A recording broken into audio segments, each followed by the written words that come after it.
Should you be brushing your dog's teeth? The short answer is no, and I'm going to go through different things that you can do that will hopefully help you. Now, there's two different camps when it comes to brushing teeth, brushing dog's teeth. First one wants you to buy cereals, meat and animal derivatives, tapioca starch, corn starch, and all sorts of things that will give you the illusion that you are providing some sort of dental care for your dog. Yes, you are providing some sort of dental care, some sort of peanut butter stick or some sort of dental chew, but that's not the best for your dog. Why? Well, cereals and meat and animal derivatives and oils and fats and tapioca starch isn't very good for your dog, so I would just shy away from them. They aren't very good and they're not very natural.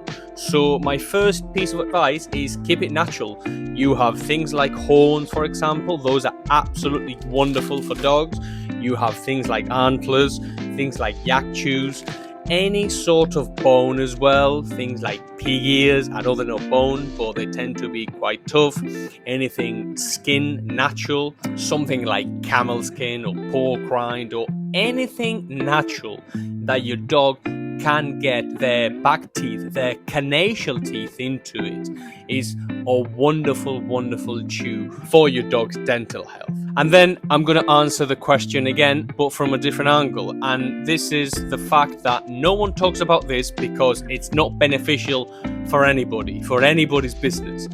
And the fact that dogs and cats don't have an enzyme called amylase in their mouth to break down starches, and that's a sign that our dogs need more meat over any other carbohydrate. So anytime you feed your dog any sort of food with a carbohydrate, say rice, wheat, barley, say potato, even vegetables, because they cannot break it down in the mouth, that's gonna accumulate as starter in your dog's mouth. There is no getting away from it if you are feeding your dog high amounts of carbohydrates in the food. So my recommendation for your dog's dental health would be to lower the amount of carbohydrates.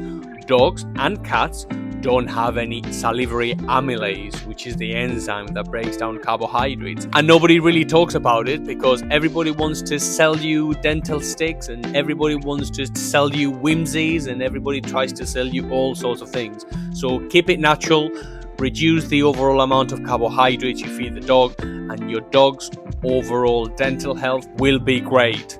Now, as the dog gets older, there is no getting away from it. Your dog's gums and your dog's teeth, just like your teeth and my teeth as we get older, are going to suffer, are going to deteriorate. There's no getting away from it. So don't despair. Provide as many natural chews as you can, keep it simple, and try to reduce the amount of carbohydrates. If you are feeding food with a lot of carbohydrates, say 50-60%, try to reduce it. Look on the back of the packet of food and see if what you're feeding is correct or if you could do better. So those are my tips. Thank you for the question.